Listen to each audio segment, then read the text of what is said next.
새해에도 주님의 크신 은혜와 사랑이 함께 하시고 또 능력 있는 삶이 되기를 진심으로 기원합니다. 잠깐 같이 기도드리겠습니다.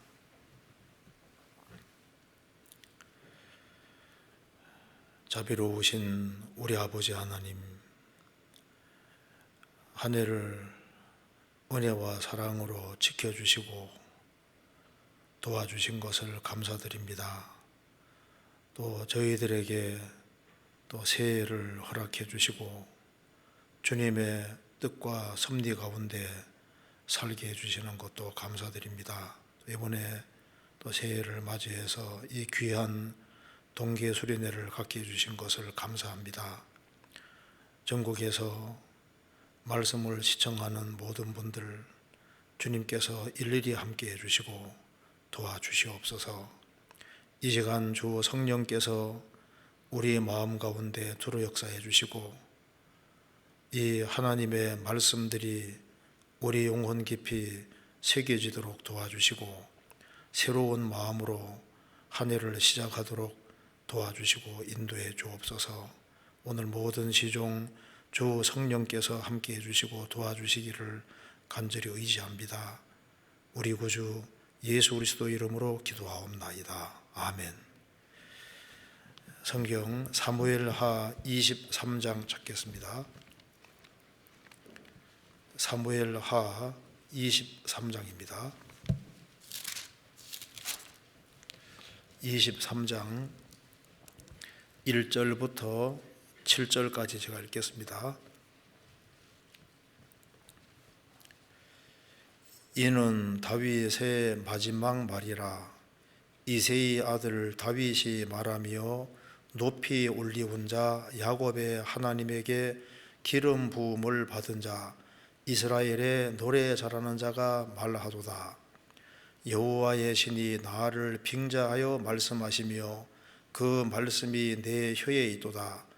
이스라엘의 하나님이 말씀하시며 이스라엘의 바위가 내게 이르시기를 사람을 공의로 다스리는 자 하나님을 경외함으로 다스리는 자요, 저는 돋는 해 아침빛 같고 구름 없는 아침 같고 비후에 광선으로 땅에서 움이 돋는 새풀 같으니라 하시도다. 내 집이 하나님 앞에 이같지 아니하냐. 하나님이 나로 더불어 영원한 언약을 세우사 만사에 구비하고 경고케 하셨으니 나의 모든 구원과 나의 모든 소원을 어찌 이루지 아니하시랴. 그러나 사악한 자는 다 내어버리올 가시나무 같으니 이는 손으로 잡을 수 없음이로다. 그것을 만지는 자는 철과 창자루를 가져야 하리니 그것들이 당장에 불사르리로다 하니라. 거기까지입니다. 오늘 이제 새해를 시작하는 날이 됐습니다. 그래서 오늘 새해를 시작하는 시점에 이 다윗의 마지막 말과 다윗의 마지막 유언, 이 제목으로 좀 말씀드리는 것이 필요하겠다 싶어서 이 본문을 읽었습니다. 그래서 오늘은 사무엘하 23장과 열왕기상 2장을 중심으로 해서 다윗이 마지막으로 꼭 하고 싶었던 말이 여기에 기록이 되어 있습니다. 그리고 자신의 사랑하는 아들 솔로몬에게 유언으로 마지막에 한 말씀이 있는데 그걸 중심으로 좀 생각을 해보도록 하겠습니다. 사무엘하 23장 1절에 이는 다윗의 마지막 말이라. 사람이 하는 말 중에 마지막 말은 특별히 좀 주목할 필요가 있습니다. 근데 이 다윗의 이 마지막 말은 다윗이 그냥 하는 말이 아니라 성령의 감동으로 또 하나님의 지시하심 속에서 되어지는 말입니다. 그 2절에 보면은 여호와의 신이 나를 빙자하여 말씀하시며 그 말씀이 내 혀에 있도다. 다윗이 지금 여기 사무엘하 23장을 말씀할 때 하나님의 성령의 감동으로 이 말을 하고 있는 겁니다. 그리고 이 말을 또 다윗 스스로도 간절히 하고 싶었던 말일 겁니다. 이는 다윗의 마지막 말이라. 마지막에 보통 하는 말은 뼈속에 사무쳐서 중심에서 나오는 그런 말일 겁니다. 시편 35편 20절에도 내 모든 뼈가 이르기를, 뼈가 이른다는 말씀이 나와 있는데, 뼈가 이르는 것은 그 자기 중심에서 완전히 우러나오는 그런 말입니다. 여호와와 같은 자 누구리요? 그 여호와가 하나님이 어떤 분인지를 체험했기 때문에 여호와와 같은 자가 누구리요? 그 속의 중심에서 올라오는 말입니다. 그래서 이 다윗의 마지막 말이 있으면 처음 말이 있을 겁니다. 아마 성경에 나와 있지는 않은데 다윗의 첫 번째 성령의 감동으로 한 말은 아마 시편 1편일 겁니다. 복 있는 사람은 악인의 꾀를 좇지 아니하며 죄인의 길에 서지 아니하며 오만한 자의 자리에 앉지 아니하고 오직 여호와의 율법을 즐거워하여 그 율법을 주야로 묵상하는 자로다. 그제 시편 1편이 아마도 성령의 감동으로 말한 첫 번째 말일 것이고, 사무엘하 23장 이것은 다윗이 성령의 감동으로 마지막으로 한 말씀일 겁니다. 그리고 시편 1편은 아마 젊을 때 쓴 말일 겁니다. 그리고 사무엘하 23장 다윗의 마지막 말은 다윗이 인생을 다 살고 정말 노년기가 됐을 때 성령의 감동으로 이 말을 기록을 한 겁니다. 마지막 말, 그 마지막 말에 우리 보통 어떤 사람이 최후로 마지막으로 말할 때는 좀 주목할 만합니다. 근데 불신자들이 하는 말은 보면은 하나님과 바른 관계를 맺지 않았기 때문에 그 말은 거의 가치가 없는 말입니다. 하나님은 죽었다고 말한 니체는 아마 인생 말년에 죽음 앞에서 제정신이 돌아온 것 같습니다. 그는 말하기를 하나님이 만일 살아계시다면 나는 가장 불행할 자일 것이다. 왜냐하면 하나님은 죽었다고 했기 때문에, 하나님이 살아계신다면 나는 가장 불행한 자일 것이다. 아마 그럴 겁니다. 사람들이 이제 말을 하는 말을 들어보면은 불신자들이 하는 말은 소망이 없는 말을 하는 겁니다. 어떤 스님은 나는 괜히 왔다 간다. 세상에 와서 괜히 왔다 간다. 세계적인 그 유명한 대학자 중에 한 사람 허버트 스펜서는 나는 불행한 자였다. 그렇게 학문을 많이 닦은 사람이지만은 나는 불행한 자였다. 근데 구원을 받은 사람 중에도 그 마지막에 그 임종 앞에서 말을 하는 때 참 굉장히 후회 섞인 말을 하는 사람도 있습니다. 내가 좀 더 신앙생활을 잘했으면 얼마나 좋을까. 다윗의 말은 보면은 아주 이게 영광스러운 말입니다. 여기 잠언 5장을 잠깐 찾겠습니다. 이건 접어두시고 잠언 5장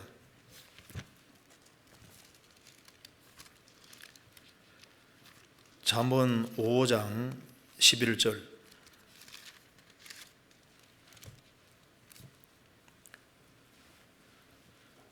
두렵건대 마지막에 이르러 내 몸 내 육체가 쇠폐할 때 내가 한탄하여 말하기를 내가 어찌하여 훈계를 싫어하며 내 마음이 꾸지람을 가벼 여기고 내 선생의 목소리를 청종치 아니하며 나를 가르치는 이에게 귀를 기울이지 아니하였던고.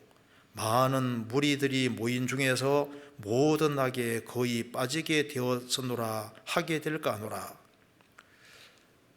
하나님 말씀을 따르지 아니하고 자기의 생각과 방법대로 산 사람은 마지막 때 내 몸 내 육체가 쇠폐할 때 한탄해서 이렇게 말합니다. 내가 어찌 훈계를 싫어하며 내 마음이 꾸지람을 가벼이 여겼던가. 그때 말을 잘 들었다면 내가 이렇게는 안 됐을 텐데. 다윗은 이제 생애의 마지막에 그도 참 우여곡절이 많은 삶을 살았지만은 마지막에 성령의 감동으로 영광스러운 이야기를 하고 있습니다. 다윗이 정말 인생 마지막에 하고 싶은 말을 여기에 딱 요약을 하고 있습니다. 예수님이 공생의 당시에도 많은 말씀을 하셨지만은 십자가 지상에 살면서 살아계실 때 하신 말씀 중에 그 십자가 위에서 하신 말씀, 그 가상칠언이라고 십자가 위에서 7마디 말씀은 예수님의 마지막 말씀입니다. 예수님이 그 십자가 달리셔서 가장 고통받을 때 첫 번째 나오신 말씀은 아버지여 저들을 용서해 주십시오. 저들은 자기들이 하는 것을 알지 못하나이다. 예수님을 대적하고 예수님을 못을 받고 그 예수님을 비웃는 사람들을 향해서 아버지여 저들을 용서해 주십시오. 저들은 자기들이 하는 것을 알지 못하나이다. 용서는 누구든지 받을 수 있다는 것을 말씀해 주신 겁니다. 두 번째 말씀은 십자가의 배주가 가던 강도가 예수여 당신의 나라에 마실 때 나를 생각하소서 나 좀 불쌍히 주십시오. 예수님 말씀하시기를 내가 진실로 내게 이르노니 내가 오늘 나와 함께 낙원에 있으리라. 용서는 모든 사람에게 선포되어 있지만은 용서가 자기 것이 되기 위해서는 믿어야 되는 겁니다. 그래서 믿은 너에게 오늘 너가 나와 함께 낙원에 있으리라 그렇게 말씀하셨고, 세 번째 말씀은 예수님이 십자가 아래 마리아와 사도 요한이 있을 때 보소서 아들이니이다 보라 내 어머니라 그 십자가 아래에서 새로운 가족 관계를 맺어주신 겁니다. 그러니까 첫 번째 말씀은 용서는 모든 사람에게 선포되어 있는데 그 용서가 자기 것이 되기 위해서는 이 강도처럼 믿어야 된다는 겁니다. 믿는 사람은 주 안에서 새로운 가족이 되기 때문에 십자가 아래에서 새로운 참된 믿음을 가진 사람은 하나님의 권속 가족이 될 것을 십자가 위에서도 말씀해 주신 겁니다. 그런데 이 세 가지가 이루어지기 위해서는 예수님이 고통을 받으셔야 되기 때문에 예수님이 십자가 위에서 내가 목마르다, 우리에게 진정한 풍요를 가져다 주기 위해서는 예수님이 그 목말라야 되고 피를 다 쏟으셔야 되고 하나님이여 하나님이여 어째 나를 버리셨나이까 우리 대신 예수님이 버림받으셔야 되고 그리고 예수님이 다 이루었다. 이 세 가지가 있어야만 앞에 세 가지가 있을 수가 있는 겁니다. 그리고 마지막으로는 예수님이 아버지여 내 영혼을 아버지께 부탁하나이다. 그러니까 십자가 위에서 7가지 말씀을 하셨는데 이게 예수님의 마지막 말씀입니다. 바울 사도도 나의 달려갈 길을 마치고 믿음을 지켰다. 그리고 어제 목사님 말씀해 주셨습니까? 달려갈 길을 마치고 믿음을 지켰다. 이제 나를 위해서 의의 면류관이 예배되어 있다고 바울 사도가 말했습니다. 그 디모데후서는 바울 사도가 마지막으로 쓴 편지입니다. 그래서 전도서 7장에도 이 일의 끝이 시작보다 낫고 그 시작은 좋아도 끝이 안 좋으면 안 좋은 겁니다. 끝 마무리를 잘하는 것이 너무나도 중요한데 히브리서 11장에는 끝이 좋은 사람들이 다 기록이 되어 있습니다. 다윗은 마무리를 참 잘한 대표적인 사람입니다. 그래서 끝 마무리를 잘하고 그 마지막으로 지금 하는 말씀이 바로 이제 사무엘하 23장에 이는 다윗의 마지막 말이라. 우리 어제 그 다시 오실 주님을 사모하자 그 내용을 가지고 배웠습니다. 그래서 그 말씀에 이어서 오늘 다윗이 마지막으로 한 말을 가지고서 우리가 좀 교훈을 받아보려고 합니다. 사무엘하 다시 보시겠습니다. 23장 1절 이는 다윗의 마지막 말이라. 사무엘하 23장은 다윗의 마지막 말이 기록되어 있고 열왕기상 2장에는 다윗이 마지막에 죽기 전에 솔로몬을 불러놓고 마지막으로 유언하는 유언이 나와 있는데 그 내용은 심서 대장부가 되라. 그 내용이 마지막 유언입니다. 그래서 이 사무엘하 23장은 다윗의 마지막 말을 먼저 요약을 해보면은 내용 읽어보면은 첫 번째 강조하는 사실은 나는 하나님께 앞에 구원을 받은 사람이다. 나는 구원받은 행복자였다는 사실을 말을 하고 있고 그 다음 여기에 강조하는 것은 오늘날에 나는 나의 부모님의 도우심이 있었고 하나님의 도우심이 있었다. 이걸 꼭 말하고 싶었던 겁니다. 첫 번째는 하나님이 나와 언약을 맺으시고 나를 구원해 주셨다는 사실을 자기 구원받은 자인 것을 강조를 하고 있고, 두 번째는 오늘날에 나는 부모님의 도우심이 있었고 그리고 하나님의 도우심이 있었다. 그걸 여기에 말하고 있습니다.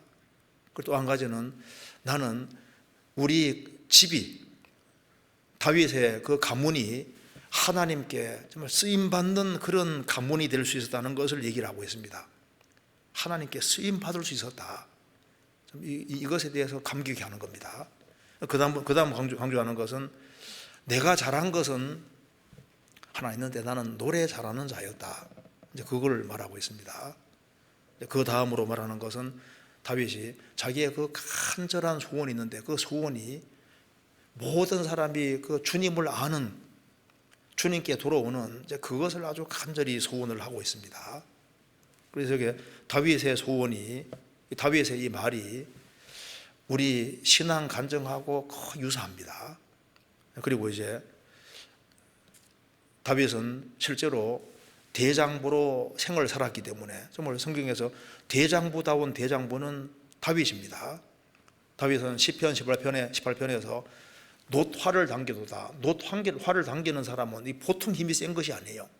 그런 힘만 센 것이 아니라 하나님 앞에서 정말 남자다운 대장부였기 때문에 자기 아들 솔로몬에게도 너는 심서 대장부가 되라, 그렇게 유언을 남기고 있습니다. 이런 것을 한번 같이 생각을 해보도록 하겠습니다. 사무엘하 23장, 다윗이 마지막으로 하고 싶었던 말 중에 첫 번째를 먼저 생각해 보시겠습니다. 여기에 5절에 보시겠습니다. 내 집이 하나님 앞에 이같지 아니하냐. 하나님이 나로 더불어 영원한 언약을 세우사 만사에 구비하고 경고케 하셨으니 나의 모든 구원과 나의 모든 소원을 어찌 이루지 아니하시랴. 이 말씀 속에 영원한 언약이란 말이 나와 있고 또 나의 모든 구원이란 말이 나와 있습니다. 사무엘하 7장에 보면은 하나님이 나단 선지자 통해서 하나님이 다윗과 언약을 맺는 이 언약이 영원한 언약이라고 하셨습니다. 하나님께서 창세기 12장에서 아브라함과 맺은 언약도 영원한 언약입니다. 아브라함을 통해서 하나님께서 그리스도를 보내주시겠다. 또 하나님 말씀하시기를 다윗을 통해서 내가 그리스도를 보내주겠다고 일방적으로 약속하셨습니다. 그래서 하나님이 나로 더불어 영원한 언약을 세우셨다. 그 다윗 자손을 통해서 예수님이 오시고 예수님이 전 세계를 정복하고 영광스러운 나라를 세우실 것이다. 구원과 모든 아담이 잃었던 모든 축복을 예수님이 가져오신다는 그것을 다윗은 들었고 하나님은 다윗과 일방적으로 언약을 맺어주셨습니다. 그래서 나의 하나님이 일방적으로 언약을 세우시고, 근데 이 언약은 영원한 언약이고 하나님이 만사에 구비하시고 경고케 하신 언약입니다. 하나님이 일방적인 언약은 무조건 이루시는 거예요. 그래서 주님 때문에 자기의 영혼 몸 모든 구원이 다 이루어지는 거니까 다윗은 첫 번째 뭘 강조하냐 하면은 나 같은 사람이 예수 그리스도로 말미암아 구원함을 얻은 자가 됐다. 그 구원받은 사실을 나의 모든 구원을 이루지 아니하시랴. 그는 자신의 죄가 많은 것도 깨닫고 또 예수님이 오셔서 자기 죄를 처리해 주실 걸 또 미리 알았습니다. 또 예수님이 죽으시고 부활할 것도 미리 봤기 때문에 자기 몸까지 부활된다는 것도 이미 다 본 사람입니다. 그래서 예수님으로 말미암아 자신이 확실하게 구원될 걸 알았기 때문에 그것을 마지막 말 속에 집어넣고 있는 겁니다. 그는 자신은 불신자와는 완전히 다르다는 것을 강조하고 있는 겁니다. 여기에 마지막 말 속에 자신을 대비시키기 위해서 여기에 6절에 사악한 자가 나오지 않습니까? 그러나 사악한 자는 다 내어버리울 가시나무 같으니 이는 손으로 잡을 수 없음이로다. 그것들을 만지는 자는 철과 창자루를 가져야 하리니 그것들이 당장의 불사리로다 하니라. 사악한 자는 이 벨리알입니다. 히브리 말로 벨리알. 그러니까 엘리의 아들은 불량자다. 그것도 벨리알이잖아요. 그러니까 하나님의 은혜와 사랑을 끝까지 거역하는 사람들, 그런 사람들이 벨리알, 사악한 자인데, 이 사악한 자는 다 내어버리올 가시나무 같으니, 끝까지 불신자 편에 서는 사람은 내어버리올 가시나무 같으니, 가시나무는 가시들이잖아요. 이는 손으로 잡을 수 없음이로다. 하나님은 거룩하신 분인데 하나님이 그 사람을 붙잡으려면은 꼭 죄가 예수님표로 딱 사해져야만 주님이 그 사람을 손으로 꽉 붙잡을 수 있는 거예요. 그런데 사악한 자는 주님 공도를 끝까지 안 받아들이니까 여전히 가시만 가득한 존재밖에 안 되니까 주님이 어찌할 수 없는 겁니다. 그래서 이는 손으로 잡을 수 없음이로다. 그것들을 만지는 자는 철과 창자루를 가져야 하리니 그것들이 당장의 불사리로다. 그러니까 싹 거두어서 그냥 그대로 심판을 내려버리는 겁니다. 그 불사른다는 말은 영원한 멸망이라는 것을 이야기하고 있습니다. 그래서 다윗은 하나님을 확실히 아는 사람이기 때문에 하나님께 버림받는 사람의 불행이 무엇인지를 확실하게 알고 있는데 자신도 하나님의 은혜가 아니었으면, 예수님이 아니었으면 자신도 사악한 자로서 그냥 가시나무 같은 나쁜 나무로서 영원한 멸망을 받아야 되는데, 그런데 이 나같이 연약하고 부족한 그 사람에게 주님께서 일방적으로 언약을 맺어주셨다고 말입니다. 그런 이걸 어찌 감사하지 않을 수 있느냐. 그래서 다윗의 첫 번째 말은 아마 시편 1편일 텐데, 복 있는 사람은 악인의 꾀를 좇지 아니하며 죄인의 길에 서지 아니하며 오만한 자의 자리에 앉지 아니하고 오직 여호와의 율법을 즐거워하여 그 율법을 주야로 묵상하는 자로다. 저는 복 있는 사람, 저는 시냇가에 신문나무가, 시냇가에 심겨진 나무가 시절을 쫓아 과실을 맺으며 그 잎사귀가 마르지 아니함 같으니 그 행사가 다 형통하리로다. 잎사귀가 마르지 않는 나무는 상독수입니다. 그리고 물가에 있는이 아니라 심겨진 나무니까 딴 데 있다고 온 거예요. 주님이 물가에 일부러 아주 계획적으로 심으신 겁니다. 그래서 자신은 처음부터 시편 1편에서 자신은 좋은 나무, 상독수라고 하는 것을 밝히고 있는 겁니다. 여기 사악한 자는 다 내어버리올 가시나무 같아.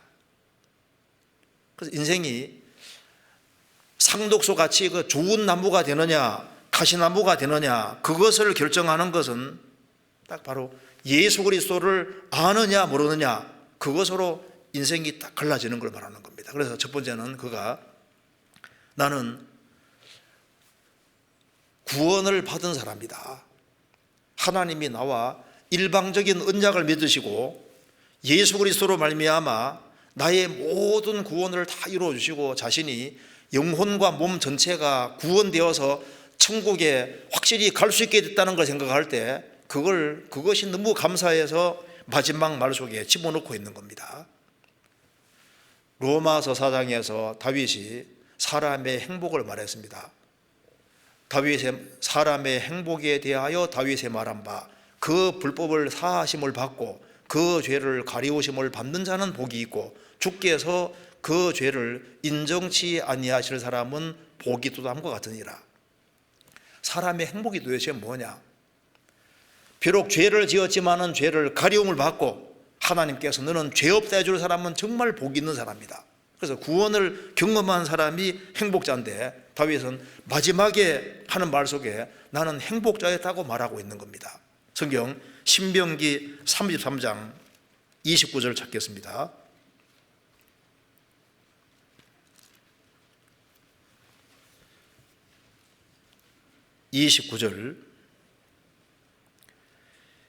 이스라엘이여 너는 행복자로다. 여호와의 구원을 너같이 얻은 백성이 누구뇨? 그는 너를 돕는 방패시요 너의 영광의 칼이시로다. 내 대적이 내게 복종하리니 내가 그들의 높은 곳을 밟으리로다. 출애굽한 이스라엘 백성들을 향해서 하는 말씀입니다. 이스라엘이여 너는 행복자로다. 여호와의 구원을 너같이 얻은 백성이 누구뇨? 이스라엘이 에집트에서 출애굽을 경험한 그 구원을 경험한 백성이 행복자인 것처럼 다윗도 구원을 경험한 사람이 된 겁니다. 우리도 신약시대에 살아간 우리도 예수 그리스도로 말미암아 구원을 경험한 자가 된 겁니다. 아마 구원받은 사람은 누구든지 마지막에 하고 싶은 얘기는 나도 주님의 은혜로 구원받은 자가 됐다. 그래서 천국에 갈 수 있는 존재가 됐다. 그것을 최고 행복으로 말하고 마지막에 정말 하고 싶은 얘기는 나도 구원받았다. 이제 그걸 아마 얘기하고 싶을 겁니다. 다윗도 마찬가지였습니다. 어떤 사람은 나의 최대의 야망은 천국에 들어가는 것이다. 이 세상에 야망을 가진 사람들이 많이 있는데 천국이 실제로 있다면은 천국에 들어가는 것이 나의 최대의 야망이다. 그렇죠. 천국이 있으니까 구원을 확실히 받아야 되는 겁니다. 다윗은 이제 마지막 말 속에 그걸 포함시키고 말하고 있습니다. 자, 다시 보시겠습니다. 사무엘하 23장 1절. 자신이 이제 마지막에 한 첫 번째는 나는 구원받은 자다. 이제 그걸 얘기하고 그 다음에 또 이야기하는 바는 이는 다윗의 마지막 말이라 이새의 아들 다윗이 말하며, 두 번째 밝히는 사실은 자신이 이제 노년기에 인생의 과거를 쭉 돌이켜보면서 내가 이렇게 구원을 받고 하나님 앞에 쓰임받게 된 이 모든 그 배경을 돌이켜보는 겁니다. 그 배후에 부모님의 손길과 하나님의 손길이 있었다는 것을 두 번째로 밝히고 있습니다. 그래서 마지막 말 속에 첫 번째 입에서 나온 말이 무슨 말입니까? 이새의 아들 다윗이 말하며 자신을 이새의 아들이라고 말합니다. 세상적으로 세상에서 이스라엘 땅에서 너무 평범했던 이새, 근데 나는 이새의 아들이었다. 마지막에 말을 할 때 자기 아버지 이름을 딱 거론하고 있습니다. 나는 이새의 아들이다. 그걸 강조하고 있습니다. 나는 이새의 아들이었다. 그 이새의 아들이란 말 속에 어머니도 분명히 포함됩니다. 다윗은 성경 다른 곳에서도 자기 어머니를 주의 여종이라고 분명히 말했습니다. 주의 여종의 아들이라고 다윗은 고백하고 있거든요. 한번 찾아보시겠습니다. 시편 86편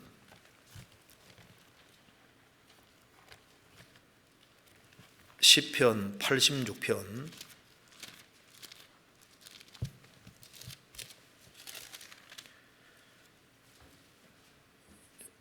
1절 앞에 다윗의 기도라고 되어 있습니다. 그리고 16절에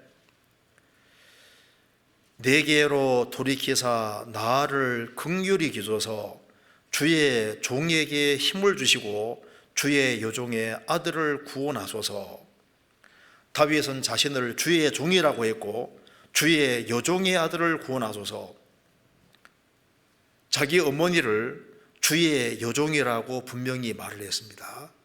그러니까 아버지 이새도 훌륭한 사람이고 다윗의 어머니도 훌륭한 사람이었던 것 같습니다. 시편 116편 16절에도 다윗은 자기 어머니를 주의 여종이라고 분명히 얘기를 하고 있습니다. 그러니까 오늘날에 나는 돌이켜 봤을 때 참 부모님의 영향이 컸다. 낳아주고 길러주고 어릴 때부터 그 신앙을 심어준 그 어머니 아버지에 대한 그 감사함을 마지막에 집어넣고 있는 겁니다. 신명기 6장 6절 7절에도 자녀에게 부지런히 가르치라는 말씀대로 이새는 다윗이 그 마지막 막내 아들, 이새의 막내 아들, 8번째 아들이 다윗이니까 다윗에게 그 하나님에 대해서 부지런히 가르치고 어려서 이렇게 신앙을 많이 넣어준 것 같아요. 시편 44편에 말한 대로 귀로 들었나이다 그 말씀대로 이 귀를 통해서 다윗에게 하나님에 대해서 많이 넣어준 것 같습니다. 그러니까 다윗이 말하기를 하나님이 어려서부터 나를 교훈하셨다고 분명히 고백을 하고 있는 겁니다. 시편 71편입니다. 71편 5절.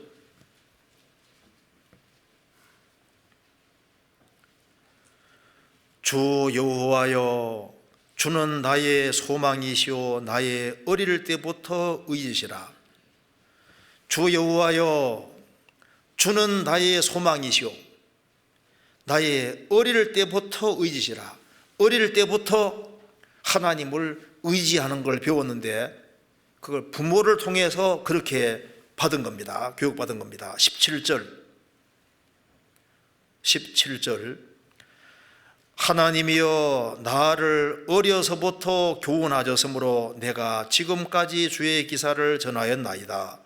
하나님이여, 내가 늙어 백수가 될 때에도 나를 버리지 마시며 내가 주의 힘을 후대에 전하고 주의 능을 장래의 모든 사람에게 전하기까지 나를 버리지 마소서.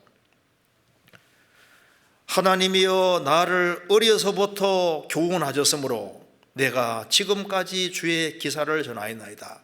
마땅히 행할 길을 아이에게 가르치라. 그리하면 늙어도 그것을 떠나지 아니리라. 그 다윗이 훌륭하게 되는 그 배우의 부모의 손길이 있었던 겁니다. 사실 끝까지 내 편이 되어주는 분은 부모인 거예요. 그렇지 않습니까? 한 사람이 구원을 받고 신앙생활을 하는데 대체로 가장 큰 영향을 미치는 것은 부모입니다. 성경에서 내 부모를 공경하라고 말씀하셨는데 정말 이 부모님 손길이 얼마나 큰지를 다윗은 밝히고 있는 겁니다. 디모데도 초대교회 당시에 바울 사도의 동력자로서 그렇게 귀하게 쓰임받은 거기에는 자기 어머니와 외할머니 그 신앙이 속에 들어가 있는 겁니다. 그러니까 디모데의 외조모 로이스와 어머니 유니게 그 속에 있는 믿음이 이제 디모데에게도 있었다는 겁니다. 그러니까 그 어릴 때부터 성경 교육을 받은 겁니다. 그래서 다윗은 오늘날에 나는 돌이켜 봤을 때 나는 이새의 아들이었다. 부모의 도움이 컸다는 것을 말하고 있고, 그리고 또 말하기를 정말 하나님이 나를 도우셨다. 오늘날에 나는 하나님 덕분이라는 것을 이야기를 하고 있는 겁니다. 하나님의 도움이었다. 다시 보시겠습니다. 사무엘하 23장 1절. 이는 다윗의 마지막 말이라. 이새의 아들 다윗이 말하며 높이 올리운 자, 야곱의 하나님에게 기름 부음을 받은 자, 이스라엘의 노래 잘하는 자가 말하도다. 높이 올리운 자, 야곱의 하나님에게 기름 부음을 받은 자, 그런 양식이었습니다. 그런데 높이 올리운 자, 오늘날의 자기는 하나님의 은혜였다는 것을 얘기를 하고 있습니다.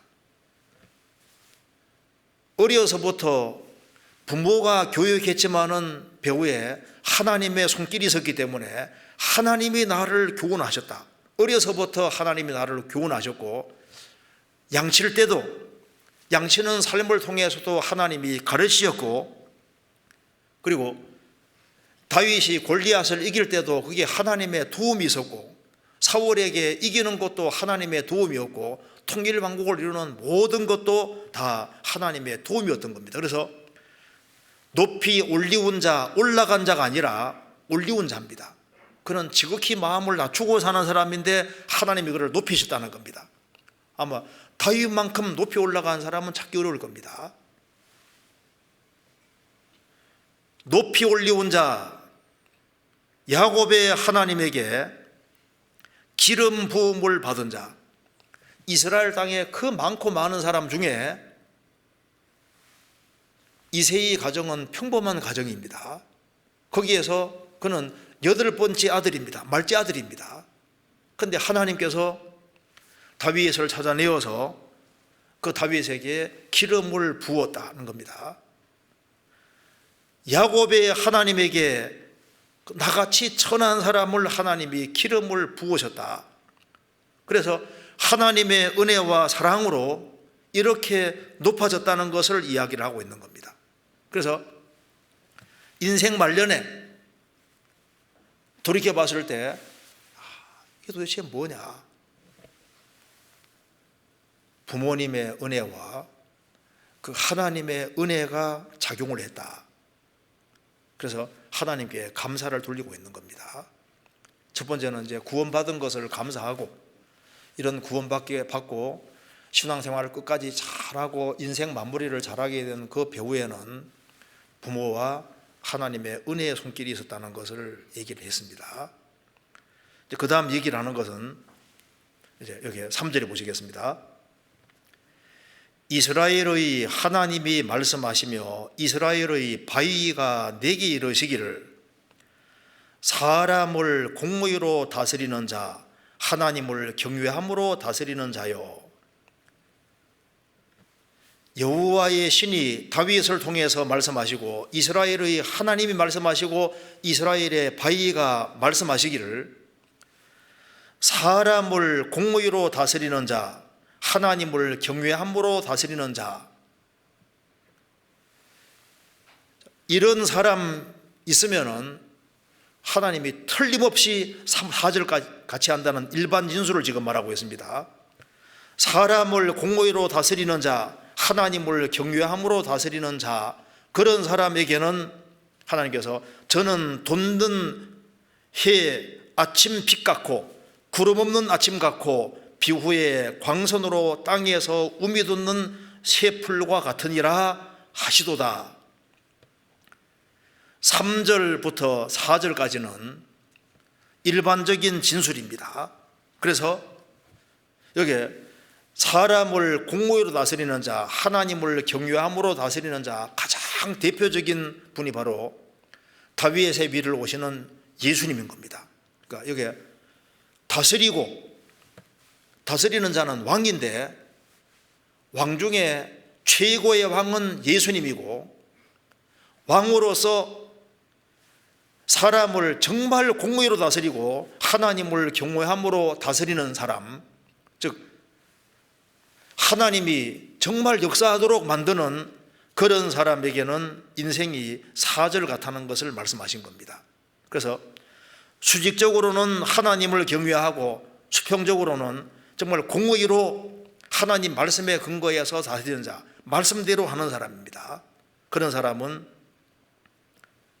4절 같은 일이 벌어지도록 되어 있는데 다윗의 인생에게도 이와 유사한 일이 벌어졌다는 것을 이야기를 하고 있는 겁니다.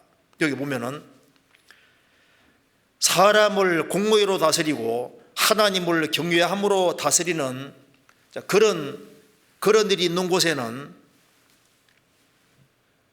저는 돋는 아침 빛 같아, 구름 없는 아침 같고 비후의 광선으로 땅에서 우미 돋는 새풀 같으니라. 이건 역사가 증명하는 사실입니다. 그래서 하나님이 역사하도록 자리를 내어드리고 정말 하나님이 주장하는 그런 일이 있는 곳에는 그 사람은 돋는 해 아침빛 같을 것이다. 돋는 해 아침빛 같다는 게 무슨 말입니까? 어둠이 가득할 때 주님의 손길이, 주님이 다가오시면은 하나님을 경외함으로 다스리고 말씀대로 행하는 그곳에는 하나님께서 어둠을 물리치시고 빛을 가져오신다고 말입니다. 저는 돋는 아침 빛 같을 것이다. 하나님 빛이신데 빛 대신 주님이 다가오시면 어둠이 물러가는 것이 맞잖아요. 창세기 1장에 태초에 하나님이 천지를 창조하시니라. 땅이 혼돈하고 공허하며 흑암이 깊음에 있고 하나님의 신은 수면에 운행하시니라. 하나님이 가라사대 빛이 있으라 하시매 빛이 있었고 그 빛이 하나님 보시기에 좋았더라. 혼돈하고 공허한 지구, 캄캄함이 가득한 지구에 주님이 다가오 역사하시니까 빛이 있어라, 빛이 비치면서 이 지구가 완전히 아름답게 바뀌어졌습니다. 이스라엘도 국가적으로 불순종할 때 이스라엘이 아주 형편없게 되고 나라가 캄캄해졌는데, 이스라엘이 정말 돌이킬 때는 하나님께서 다시 이스라엘 땅에 들어와 역사할 때는 그 땅에 다시 빛이 비치게 되는 겁니다. 시편 74편 찾겠습니다.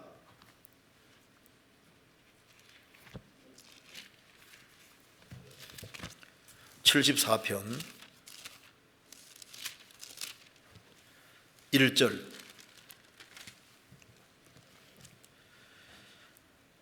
하나님이여, 주께서 어찌하여 우리를 영원히 버리시나이까? 어찌하여 주의 치시는 양을 향하여 진도 연기를 바라시나이까?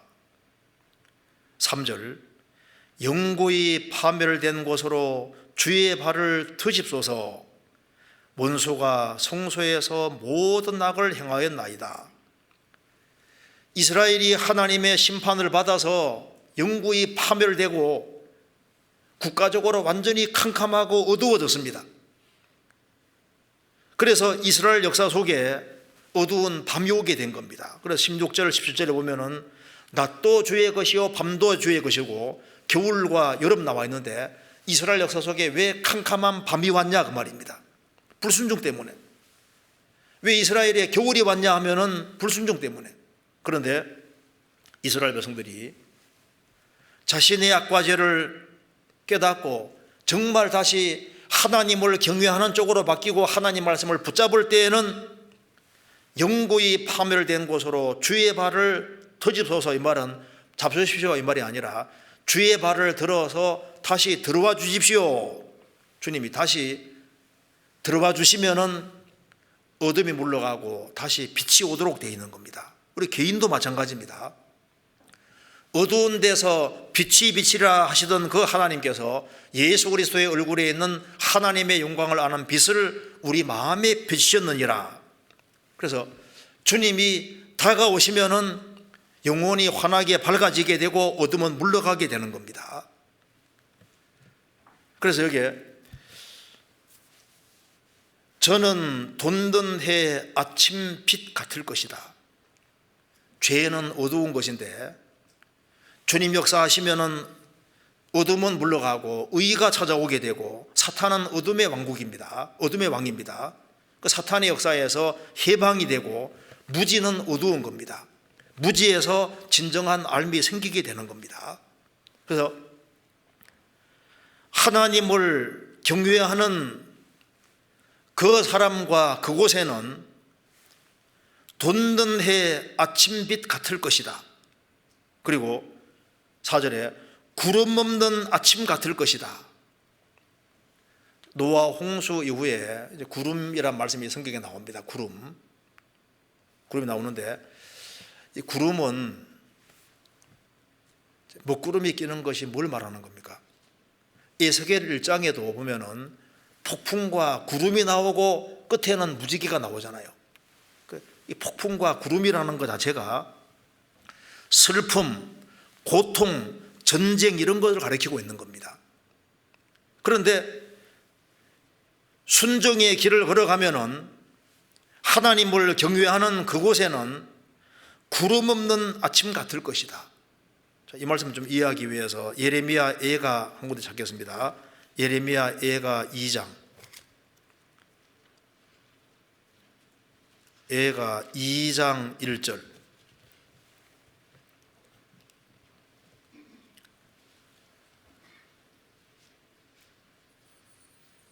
슬프다. 주께서 어찌 그리 진노하사 처녀 시온을 구름으로 덮으셨는고. 이스라엘의 아름다운 것을 하늘에서 땅에 던지셨으며 진노하신 날에 그 발등상을 기억지 아니하셨도다. 이스라엘이 바벨론에 의해서 심판을 받고 아주 비참하게 됐을 때 하신 말씀입니다. 전쟁으로 이스라엘이 완전히 폐허가 됐을 때 말씀하시기를 슬프다 주께서 어찌 그리 진노하사 처녀 딸 처녀 시온을 구름으로 덮으셨는고. 구름으로 덮으니까 소망이 없는 것처럼 보입니다. 전쟁으로 모든 것이 폐허가 됐습니다.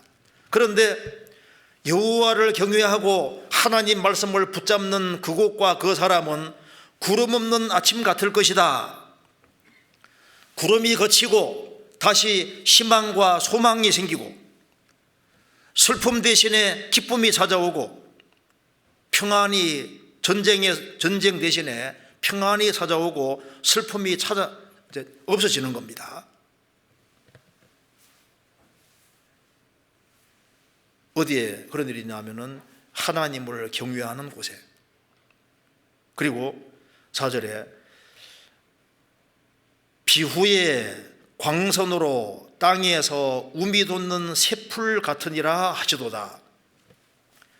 비후에 광선으로, 비가 온 이후에 광선이 쫙 비치면 땅에서 우미 돋는 새풀 같으니라.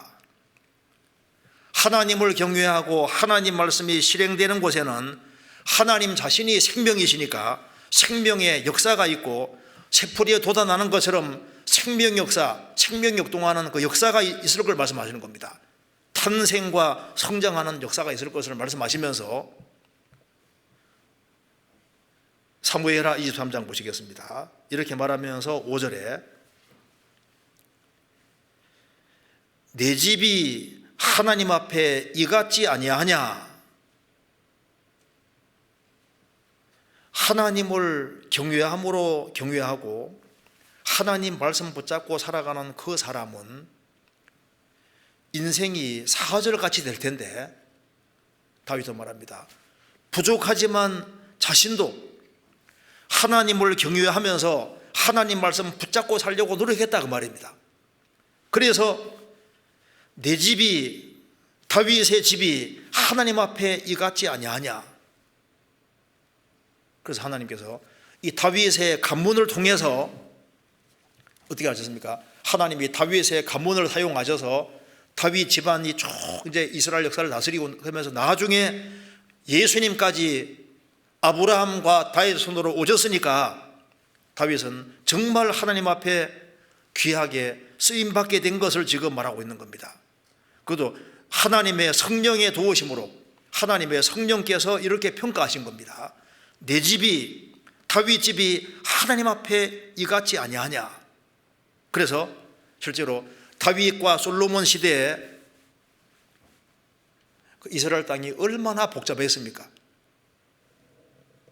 분쟁도 많고 어려움도 많았는데 다윗과 솔로몬 당시에 실제로 저는 돋는 해 아침빛 같고 이 말씀대로 이스라엘 땅에 어둠은 물러가고 정말 찬란한 해가 떠올랐고 이스라엘 역사 속에 정말 다윗과 솔로몬 얼마나 그 모범적인 하나님 중심의 그 나라가 정말 됐던 거예요. 그리고 구름 없는 아침 같고 먹구름, 전쟁의 구름은 사라지고 찬란한 아침이 오게 된 겁니다. 그래서 다윗과 솔로몬 그 당시에 이스라엘이 아주 강력하게 주변 나라들을 통치하고 구름 없는 아침 같고 슬픔이 사라지고 평화가 찾아오고 그리고 비후의 광선으로 땅에서 우미 돋는 새풀 같은 일을 하시도다. 새풀이 막 돋아오르는 것처럼 생명이 아주 활발하게 활동하고 역사하는, 그래서 신앙적인 부흥이 있을 것을 말씀하시는데 다윗 당시에 얼마나 그 신앙적인 부흥이 있었잖아요. 통일왕국이 이루어졌습니다. 그래서 출애굽의 그 기쁨이 있는 그 구원을 경험한 그 사람들이 있는 그곳에서 성막이 만들어진 겁니다. 그렇죠? 다윗 당시에 전쟁하면서 하나님의 역사를 경험한 그 사람들이 살아있을 때 솔로몬 그 당시에 솔로몬 성전 지었지 않습니까? 그래서 주님의 역사가 있는 그곳에 생명의 역사가 있고 부흥이 있을 것을 말씀하시는데 정말 그런 일이 벌어졌는데 다윗은 다윗과 다윗 집안이 하나님 앞에 사용되었고 그래서 하나님 역사가 나타난 것을 말하면서 자신은 축복받은, 참 어려움도 많았지만은 그래도 축복받은 가문이다. 내 집이 이렇지 않냐 이렇게 말씀했지 않습니까? 여기에 시편 144편 한 군데 적겠습니다. 시편 144편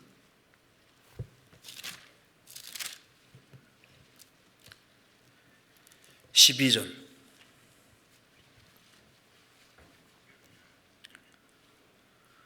우리 아들들은 어리다가 장성한 나무 같으며 우리 딸들은 궁전의 식양대로 아름답게 다듬은 모퉁이 돌 같으며 우리의 곳간에는 백곡이 가득하며 우리의 양은 들에서 천천과 만만으로 번성하며 우리 수소는 무겁게 실었으며 또 우리를 침노하는 일이나 우리가 나아가 막는 일이 없으며 우리 거리에는 슬피 부르짐이 없을진데 이러한 백성은 복이 있나니 여호와를 자기 하나님으로 삼는 백성은 복이도다. 하나님이 역사하시는 그곳에서는 우리 아들들은 어리다가 장성한 나무 같으며 좋은 나무 같으며 우리 딸들은 궁정의 식양대로 아름답게 다듬은 모퉁이 돌 기둥 같으며 우리 곳간에는 곡식이 가득하고 우리 양은 들에서 천천과 만만으로 번성하고 우리 수는 무겁게 실었고 우리를 침노하는 일이나 막는 일이 없는, 전쟁이 없는, 부러지는 일이 없을진데 이러한 백성은 복이 있다. 그런데 이런 일이 다윗과 솔로몬 당시에 이루어진 겁니다. 그래서 다윗은 이제 성령의 감동으로 내 집이 이 같지 아니하냐. 그래도 하나님이 다윗을 사용하셨고 자기 가문을 사용하셔서 다윗과 솔로몬 때 정말 큰 부흥을 이룬 것을 얘기를 했습니다. 그런데 이걸 보면은 우리 교회하고도 연결이 됩니다. 우리 교회도 주님을 경외하도록 가르쳤고 공의로 다스리는 것처럼 오로지 말씀에 근거해서 최대한 말씀대로 하려고 노력한 교회지 않습니까?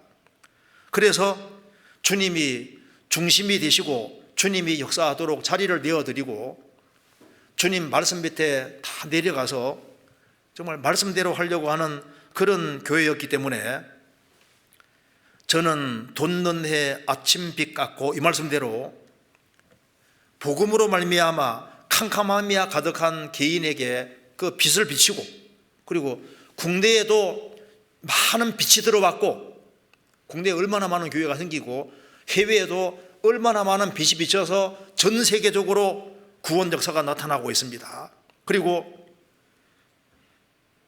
구름 없는 아침 같고 이 말씀대로 주님의 복음이 전해지는 곳마다 슬픔 대신에 기쁨, 불안과 갈등 대신에 평화와 안정이 찾아오고 그리고 비후에 광선으로 땅에서는 우미 돋는 새풀 같으니라. 생명의 역사가 경험될 것을 말씀하신 대로 우리 교회 통해서 계속적으로 탄생하고 신앙이 성장하는 역사가 계속 나타나고 있습니다. 개인도 하나님을 경외하고 하나님 말씀을 붙잡고 말씀대로 살려고 하는 그 사람에게는 어둠이 물러가고 영혼에 정말 주님의 빛이 비쳐서 영혼이 환하게 되고 구름 없는 아침처럼 우리 삶 속에서 주님이 기쁨을 주시고 먹구름을 거둬주시잖아요. 비 뒤에 땅에서는 우미 돋는 새풀같이 개인을 통해서도 성령 역사하셔서 너와 내 집이 구원을 받고 그 생명의 탄생 역사가 나타나는 겁니다. 그리고 30배, 60배, 100배 결실하는 일이 실제로 벌어지는 겁니다. 그래서 다윗은 얘기하기를 부족하지만은 하나님이 사용하셨다 하는 것을, 그러니까 하나님께 쓰임받은 것이 정말 축복이었다는 걸 얘기를 하고 있는 겁니다. 그러면서 다윗은 자기가 잘한 것이 무엇인지를 말하고 있습니다. 나 잘하는 거 여기 딱 하나는 있었다는 겁니다. 뭔지 보시겠습니다. 사무엘하 23장 23장에 1절, 이는 다윗의 마지막 말이라. 이새의 아들 다윗이 말하며 높이 올리운 자 야곱의 하나님에게 기름 부음을 받은 자 이스라엘의 노래 잘하는 자가 말하도다. 자신을 가리켜서 나는 노래 잘하는 자다. 이 말은 노래 잘한다는 것이 무슨 말일까요? 하나님으로 기뻐하고 살았다는 겁니다. 하나님이 자기 인생의 전부였다는 걸 말하고 있는 겁니다. 이스라엘의 노래 잘하는 자였다. 그 뜻은 첫 번째, 다윗은 말하기를 나는 이스라엘에서 노래 잘하는 자다. 그 말은 정말 하나님을 기뻐하고 살고 하나님을 자기의 전부인 것처럼 여기면서 살았다는 것을 말하고 있습니다. 인생의 전부로 삼은 겁니다. 그 앞에 사무엘하 22장 바로 앞장 보시겠습니다. 22장 2절입니다.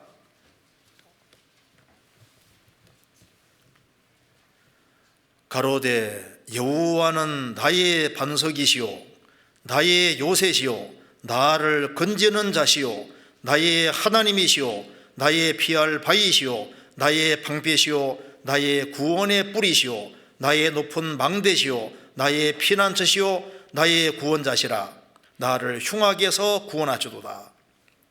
다윗은 10번이나 여호와는 나의 무엇이라고 말하고 있습니다. 10번이나 여호와는 나의 반석, 나의 요새, 나를 건지시는 자, 나의 하나님, 나의 피할 바위, 나의 방패, 나의 구원의 뿔, 나의 높은 망대, 나의 피난처, 나의 구원자시다. 열은 항상 전체를 가리킵니다. 창세기 1장에도 종교대로 만드셨단 말이 10번 나옵니다. 10번. 열은 전체를 가르치고 있습니다. 11조 할 때 10도 전체입니다. 그러니까 여기에 10번이나 하나님은 자기의 것이라고 얘기를 했는데, 그러니까 하나님을 자기의 전부로 삼은 사람이 다윗인 거예요. 나는 이스라엘의 노래 잘하는 자였다. 나는 하나님을 꽉 붙잡은 사람이고 하나님은 나의 모든 것이었다. 이렇게 말하고 있는 겁니다. 그래서 사무엘하 22장 읽어보면은 하나님이 다윗을 인생의 아주 깊은 곳에서 많은 고통을 받게 만드시고, 사무엘하 22장 20절에는 넓은 곳으로 인도하시고, 그리고 33절 34절에는 온전한 곳으로 인도하시고 나중에는 높은 곳까지 세우셨다 이렇게 말하고 있지 않습니까? 나는 단지 하나님을 나의 모든 곳으로 삼은 것 뿐인데 하나님은 나를 훈련시키셔서 나를 나의 높은 곳에 세우셨다. 내가 높이까지 올라간 이유는 딱 한 가지인데, 나는 하나님을 나의 모든 곳으로 삼았다는 겁니다. 그리고 노래 잘한다는 말은 하나님을 실제로 노래를 잘 했어요. 그리고 평생 하나님으로 정말 기뻐하고 살은 사람입니다. 시편 104편입니다.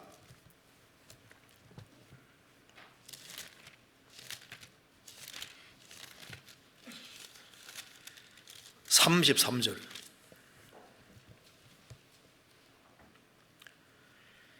나의 평생에 여호와께 노래하며 나의 생존한 동안 내 하나님을 찬양하리로다. 나의 평생에 여호와께 노래하며, 평생에 나의 생존할 동안 내 하나님을 찬양하리로다. 다윗은 시편 150편 중에서 한 절반가량인 시편 73편 정도 썼다고 합니다. 그래서 한 절반 정도를 쓴 거예요. 그래서 다윗은 시편을 가장 많이 기록했고, 그는 실제로 수금도 잘 타고 노래도 잘하는 사람이었던 것 같습니다. 그는 기쁠 때에도 하나님께 노래하고, 슬플 때에도 노래하고, 고통 중에도 노래하고, 또 고통에서 건져주신 것에 대해서도 감사하고, 모든 상황을 다 하나님의 은혜와 사랑으로 받아들였습니다. 시편 31편에 말한 대로 다윗은 내 시대가 주의 손에 있습니다. 모든 것이 하나님의 주권 아래에 있다는 것을 믿고 그리고 하나님으로 만족하며 살았던 겁니다. 노래 잘한다는 말은 뭐 노래만 잘한다는 말이 아니라 하나님을 기뻐하고 하나님으로 만족하고 사는 것을 말하는 겁니다. 그는 하나님 품에 안겨서 그 하나님은 자기에게 최고였던 거예요. 실제로. 나는 노래 잘하는 자였다. 시편 131편입니다.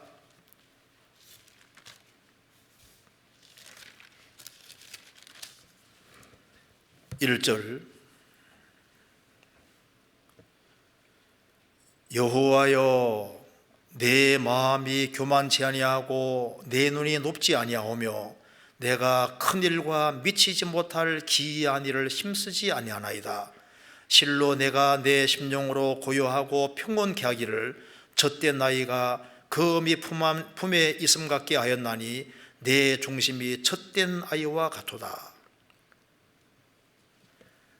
내가 내 심령으로 고요하고 평온하게 하기를 젖된 나이가 어미 품에 있음 같게 하였나니 내 중심이 젖된 아이와 같도다. 그러니까 하나님 품에 안겨서 하나님으로 만족하고 살고 있습니다. 그는 왕이 된 이후에도 그는 항상 나그네로 살았습니다. 시편 119편에 말한 대로 나의 나그네 된 집에서 주의 율례가 나의 노래가 되었나이다. 나의 나그네 된 집에 살지만은 여전히 나그네로 생각하고 살고 있습니다. 시편 119편 54절에 나와 있지 않습니까?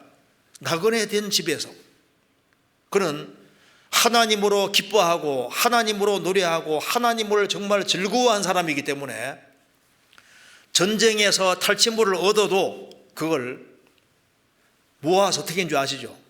자꾸 하나님께 드렸습니다. 그는 실제로 나그네로 살았기 때문에 땅에 쌓는 것이 아니라 하나님께 계속 쌓은 겁니다. 은금물 1만 달란트를 성전 지을 때 드렸는데 사실 헌금물 다윗만큼 많이 한 사람 없을 겁니다. 1만 달란트 얼마나 많은 돈이에요. 그런 열심히 전쟁했는데 무슨 재미로 살았냐면 하나님께 드리는 재미로 살았던 겁니다.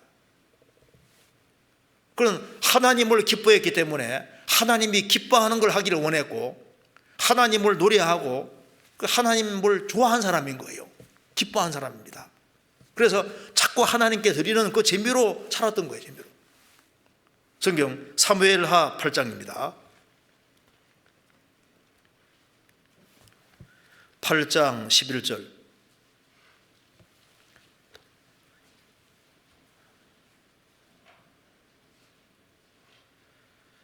다윗 왕이 그곳도 여호와께 드리되 저가 정복한 모든 나라에서 얻은 은금 곧 아람과 모압과 암몬 자손과 블레셋 사람과 아말렉에서 얻은 것들과 소바 왕 롭의 아들 하다데셀에게서 노력한 것과 같이 드리니라. 11절에도 드리되 드리니라. 다윗은 계속적으로 하나님께 드렸습니다. 그래서 다윗은 말했습니다. 시편 16편에서 말씀하기를 내게 줄로 지어준 구역은 아름다운 곳에 있으며 나의 기업이 실로 아름답다. 그는 위에다가 계속 쌓는 사람이었던 겁니다. 그래서 나는 노래 잘하는 자다. 그는 춤추는 자였던 겁니다. 사무엘하 6장입니다. 6장 14절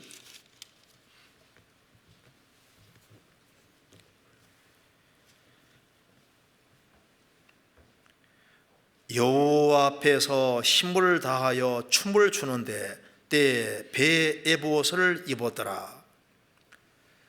법궤가 다윗 성으로 들어올 때 다윗은 오베데돔의 집이 축복받았다는 얘기를 듣고 이제 다윗 성에 여호와의 법궤가 들어올 때 이스라엘 백성들이 받을 축복을 생각하니까 너무너무 기뻤던 거예요.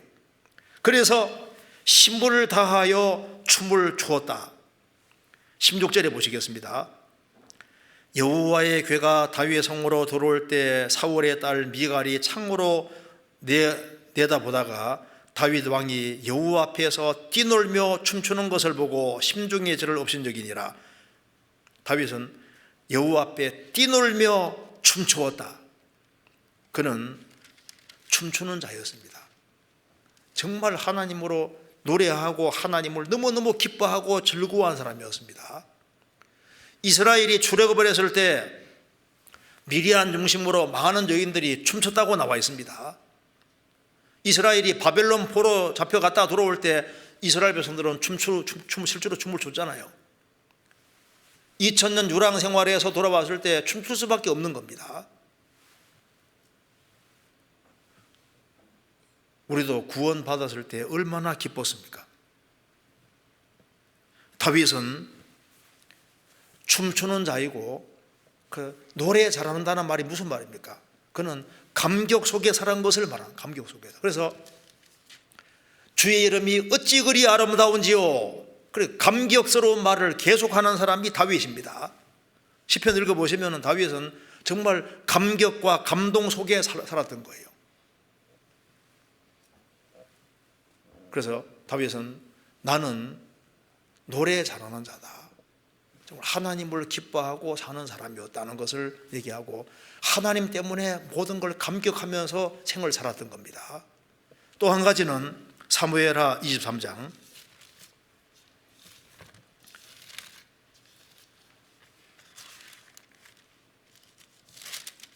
5절에 여기에 다윗의 소원이 기록되어 있습니다. 내 집이 하나님 앞에 이같지 아니하냐. 하나님이 나로 더불어 영원한 언약을 세우사 만사에 구비하고 경고케 하셨으니 나의 모든 구원과 나의 소원을 어찌 이루지 아니하시랴. 나의 모든 구원과 나의 모든 소원을 어찌 이루지 아니하시랴. 소원이란 말이 나와 있죠. 다윗에게 무슨 소원이 있었을까요? 다윗은 영원한 생명을 구했고 영원한 생명도 얻었고 여호와의 집에 영원히 거하는 것이 그의 소원이었습니다. 그러나 그가 무엇보다도 간절히 소원한 것은 뭐냐 하면은 하나님 이름이 전 세계에 영광을 받는 그것이 간절한 소원이었던 겁니다. 그래서 다윗은 예수 그리스도께서 다윗 자손으로 오는 것을 보고 하나님이 영원한 언약을 이루시는 것을 보고 예수 그리스도로 말미암아 복음이 전 세계에 전파되는 걸 미리 받고 하나님 이름의 영광 받으시는 걸 봤기 때문에 그 소원이 이루어지는 것을 보면서 기뻐했으니까 다윗의 소원이 뭐냐면은 복음이 전 세계에 전파되고 아담이 실패한 것을 예수님이 완전히 회복시키는 그걸 전 인류적으로 회복시키는 그것을 소원했던 겁니다. 시편 57편입니다. 57편 5절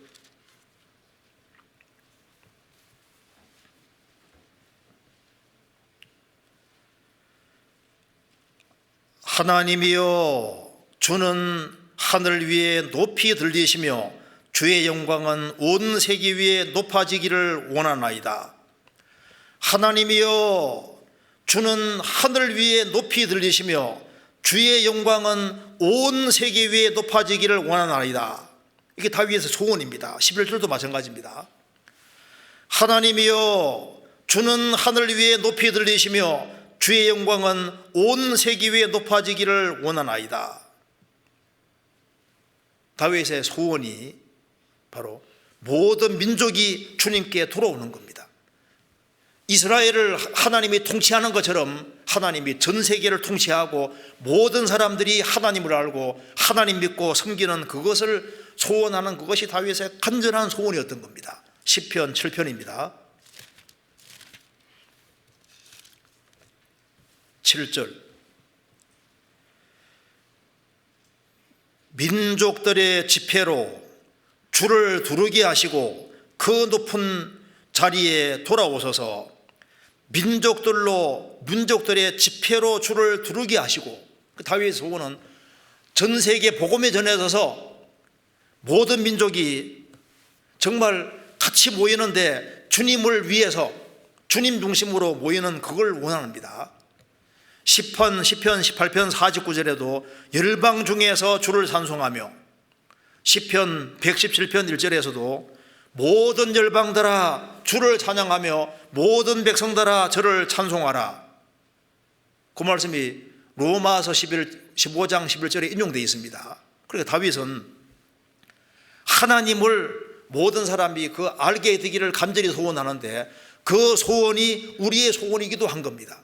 우리 교회를 통해서 많은 사람들이 구원을 받아가고 전 세계에 복음 전해질 때 그것이 다윗의 소원이고 우리의 소원이고 더 많은 사람들이 구원받기를 원하는 그것이 우리의 간절한 소원이라는 것이 맞지 않습니까? 그러니까 여기에 다윗은 사무엘하 23장에서 마지막으로 성령의 감동으로 한 이야기는 자신이 구원받은 것을 감사하고 오늘날에 나는 부모님의 은혜와 그리고 하나님의 도우심이 있었다.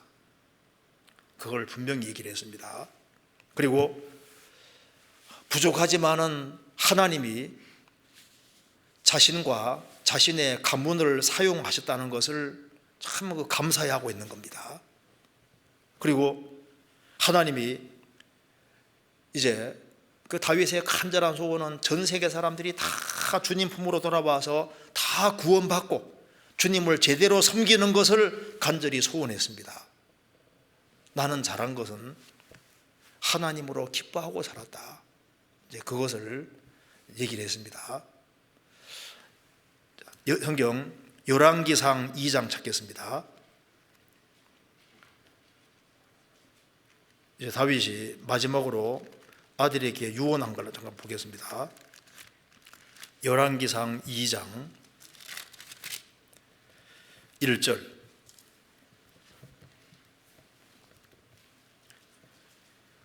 다윗이 죽을 날이 임박하매 그 아들 솔로몬에게 명하여 가로되 내가 이제 세상 모든 사람의 가는 길로 가게 되었노니 너는 힘써 대장부가 되고 내 하나님 여호와의 명을 지켜 그 길로 행하여 그 법률과 계명과 율례와 증거를 모세율법에 기록된 대로 다 지키라. 그리하면 내가 무엇을 하든지 어디로 가든지 형통할지라. 다윗은 이제 죽음에 가까이 임박해서 이제 솔로몬을 불렀습니다. 나는 모든 사람의 가는 길로 가게 되었노니 너는 힘써 대장부가 되고. 자, 이 말을 하는 이유는 다윗 자신이 대장부였기 때문에 하는 말씀입니다. 역사 속에서 다윗만큼 대장부는 없습니다. 다윗은 하나님을 믿는 믿음이 확실한 그 믿음이 아주 확실한 사람이 소유한 사람이 진정으로 대장부가 될 수 있는 겁니다. 그는 자신은 지극히 낮추고 하나님을 지극히 높이는 사람이었습니다. 그는 하나님에 대한 아주 확실한 신앙을 가지고 있었고 하나님을 지극히 높이는 사람이었고 그래서 하나님을 지극히 높였기 때문에 사울이 기름 부음 받은 자이기 때문에 사울이 그렇게 죽이려고 해도 끝까지 선대하는 것 봐요. 죽일 수 있는 기회가 주어져서도 안 죽이는 것 봐요. 다윗이 사울이 발을 가리러 굴 속에 들어왔는데 하나님이 죽일 수 있는 기회 주셨습니다. 그래도 옷자락만 베고 그것도 마음에 찔려고 안 죽였습니다. 그 다음에는 하나님이 다 잠들게 만들어 놓고 사울과 그 군대 장관 이런 사람 다 잠들게 만들어 놓고 바로 창이 바로 사울 옆에 딱 꽂혀 있었습니다. 그래서 죽일 수 있는 기회를 주신 겁니다. 그래도 하나님의 기름 부음 받은 자이기 때문에 내 손으로는 내가 처치하지 않겠다. 얼마나 그 당당하고 그래서 이 다윗을 보면은 다윗은 정말 대장부다운 사람입니다. 그렇게 사울이 계속 죽이려고 해도 끝까지 용서하는 것 봐요. 용서가 큰 사람은 그 대장부다운 겁니다.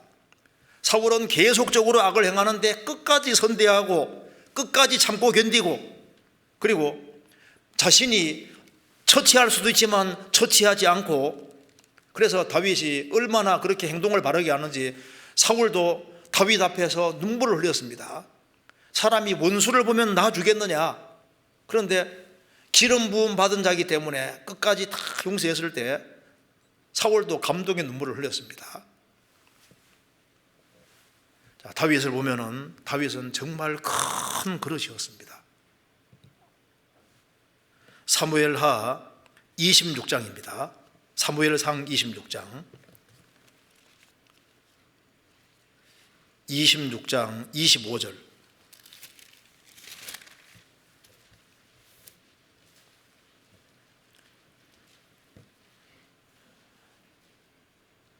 사울이 다윗에게 이르되 내 아들 다윗아 내게 복이 있을지로다. 내가 큰 일을 행하겠고 반드시 승리를 얻으리라 하니라.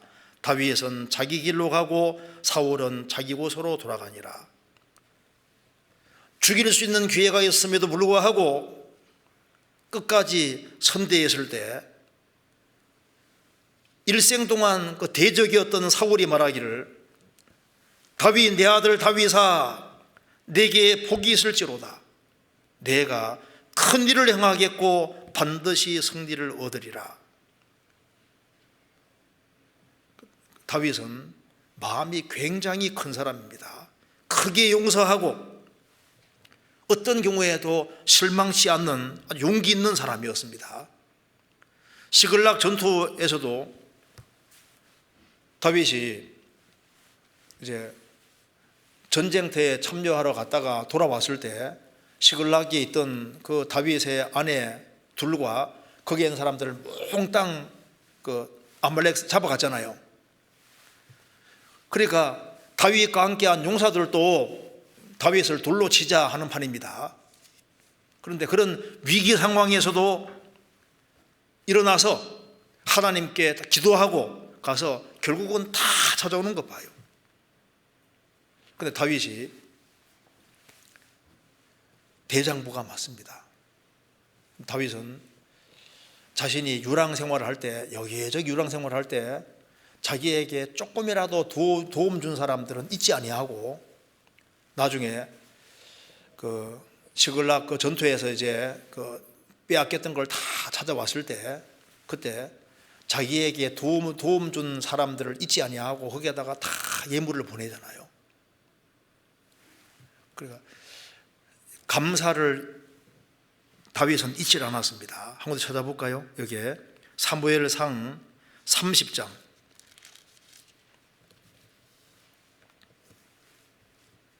26절. 다윗이 시글락에 이르러 탈취물을 그의 친구 유다 장로들에게 보내어 가로되 보라 여호와의 원수에게서 탈취한 것을 너희에게 선사하노라 하고 베델에 있는 자와 남방 라못에 있는 자와 아달에 있는 자와 쭉 이렇게 하면서 그 30절에 홀마에 있는 자와 고라산에 있는 자와 아닥에 있는 자와 헤브론에 있는 자에게와 다윗과 그의 사람들의 왕래하던 모든 곳에 보내었더라. 그래서 다윗이 쫓겨다니면서 이곳저곳 왕래하면서 조금이라도 도움 준 조건에는 다 기억해서 감사함을 표시했습니다. 그런데 예외된 사람이 있는데 10사람들 사무엘상 그 23장 19절과 26장 1절에 보면 10사람은 고발해가 다윗을 죽이려고 했거든요. 그 사람들은 빼놓고 정말 도움을 준 사람들은 다 은혜를 표시하고 있습니다. 다윗은 대장부였습니다. 그는 사자하고 공과 싸워 이겼습니다. 골리앗과 싸워 이겼습니다. 사울과 오랫동안 씨름했지만은 사울과도 이겼고, 그리고 이스라엘 주변의 나라들과 싸워서도 이겨서 통일 왕국을 이루었습니다. 그는 놋 화살을 당기는 사람이고, 그는 용서가 크고 마음이 아주 굉장히 큰 대장부였던 겁니다. 대장부였기 때문에 솔로몬에게 너도 힘써 대장부가 되라 이렇게 말한 겁니다. 쫄장부는 마음이 좁아요. 상황에 쉽게 좌우됩니다. 아주 이기적인 사람이 어떻게 대장부가 될 수 있겠습니까? 솔직하지 못하고 병명만 계속 늘어놓으면 그거는 쫄장부지 대장부가 아닙니다. 쉽게 좌절하고 쉽게 포기하는 사람, 비실비실한 사람은 대장부가 아닙니다. 쉽게 도망가는 사람은 대장부가 될 수 없잖아요. 사울은 용사였지만은 그는 나중에 그 대장부가 아니라 쫄장부가 되었습니다. 기다리라고 했는데 7일을 못 기다렸잖아요. 그래서 인생 내리막길을 걷고 다윗의 죽인 자는 천천히요 만만히, 사울의 죽인 자는 천천히요 다윗의 죽인 자는 만만이라. 그 말 듣고 딱 마음이 문제가 되었습니다. 나에게는 천천 돌리고 다윗에게는 만만을 돌리네. 그럼 다윗이 얻을 것이 왕기밖에 더 있느냐. 그때부터 다윗을 주목하고 사사로운 것에 얽매여서 자기 할 것만 하면 되는데 그 사울이 그 다윗을 죽이려고 그렇게 해서 인생을 완전히 허비하는데 그 시기 질투 때문에 인생이 완전히 이상하게 바뀌잖아요. 그 사울의 모습은 이게 쫄장부 모습인 겁니다. 대장부는 그리면 안 되잖아요. 큰 일이 있는데 그 작은 것에 얽매여서 거기에 휘둘리면은 대장부답지 못합니다. 사울과 다르게 다윗은 정말 대장부였습니다. 사무엘상 18장입니다. 18장 7절.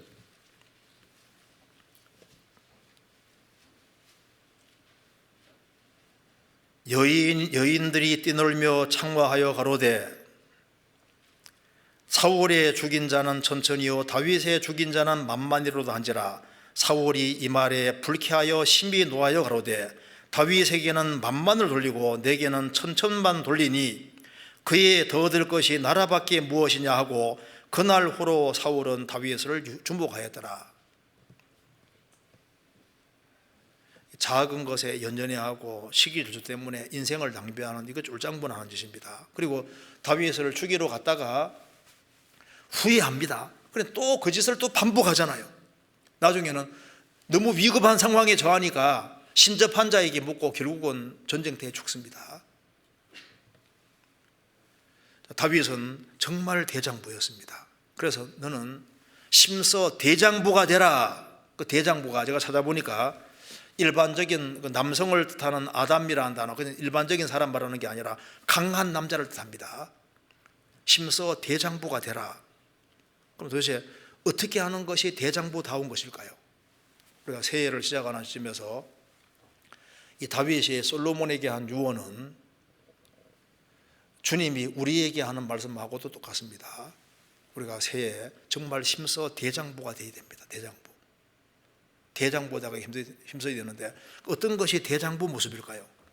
솔직하고 정직하고 자기가 잘못한 것이 있을 때 솔직하게 시인할 수 있어야만 그게 남자답고 대장부다운 겁니다.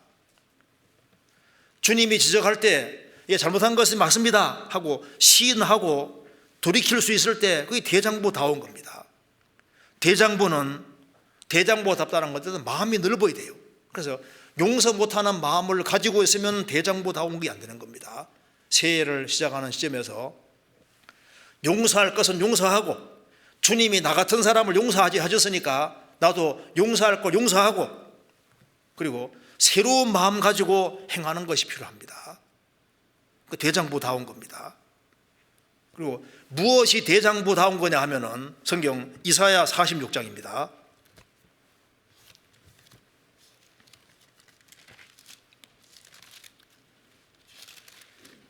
이사야 46장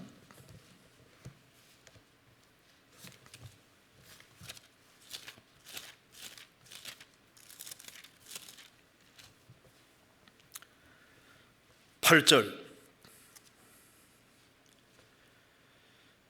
너희 패역한 자들아 이 일을 기억하고 장부가 되라.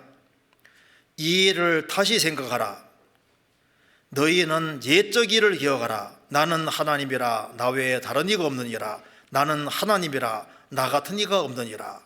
그 앞에 우상에 대한 얘기를 하면서 패역한 자들아 이 일을 기억하고 앞에 우상은 아무것도 아니라는 걸 기억하고 장부가 되라. 대장부가 되라. 무슨 말이냐면 우상에서 우상이 거짓이란 걸 깨닫고 우상에서 완전히 딱 돌아서는 것이 대장부다운 모습이라는 겁니다. 아브라함이 갈대우르에서 우상을 딱 등지고 가나안 땅에 들어올 때 그게 대장부다운 모습입니다. 엘리야가 바알 선지자 아세라 선지자하고 싸워서 우상에게서 돌이키게 할 때 그게 대장부다운 모습인 겁니다. 우상 앞에 무릎 꿇지 않는 것이 대장부다운 겁니다. 우상 앞에서 염소는 고집이 있는데 나는 우상을 섬기지 않겠다, 우상에서 딱 돌아서는 그것이 대장부다운 모습인데, 다니엘과 세 친구가 불법 앞에서도 나는 우상 숭배는 안 하겠다, 하나님 말씀을 섬기는 길을 택해야지, 우상 숭배에서 딱 돌아서고 하나님 말씀을 지키는 쪽을 택할 때 장부가 되는 겁니다. 그래서 열왕기상 2장에서도 심서 대장부가 되라고 하면서 너는 하나님 말씀을 그대로 지키라, 우상을 등지고 하나님 말씀을 붙잡는 이것이 대장부의 모습인 겁니다. 그러니까 아브라함은 하나님 말씀 따라서니까 대장부입니다. 대장부가 되라. 쫄장부는 하나님 말씀이 명확함에도 불구하고 하나님 말씀을 안 붙잡는 건 쫄장부입니다. 룻 같은 여자는 이방 땅에 살던 모압 여자 룻은 자기 시어머니를 따라서 그 모든 가족과 친척을 다 등지고 가나안 땅에 들어올 때 그게 얼마나 용감한 모습이고 그리고 대장부 같은 모습입니까? 여자도 대장부가 될 수 있습니다. 그래서 우상을 등지는 이것이 주님 볼 때 대장부인 거예요. 주님보다 더 중요하게 여기는 것을 포기하고 주님 편을 택하는 것이 대장부다운 모습입니다. 또 한 가지는 징계를 받을 때 징계를 기꺼이 잘 받고 거기에서 벌떡 일어나는 그것이 대장부의 모습입니다. 시편 94편입니다.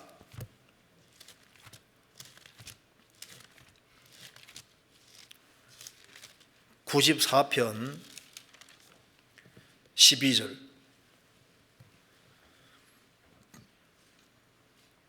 여호와여 주의 징벌을 당하며 주의 법으로 교훈하심을 받는 자가 복이 있나니, 여기에 주의 징벌을 당하며 주의 법으로 교훈하심을 받는 자라고 했는데 이 자가 그냥 남자를 말하는 게 아니라 히브리어로 심서 대장부가 되고 할 때 그 힘센 남자를 가리키는 겁니다. 그러니까 주님께 벌을 받더라도 그걸 감사함으로 받고 신앙이 발전하는 방향으로 받고 벌떡 일어날 때 그것이 대장부다운 모습이다 그 말입니다.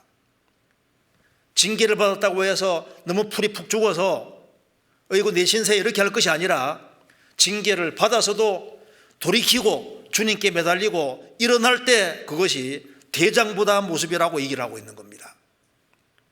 고린도전서 16장입니다.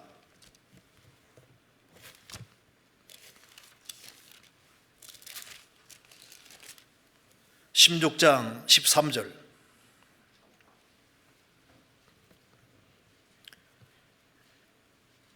깨어 믿음에 굳게 서서 남자답게 강건하여라.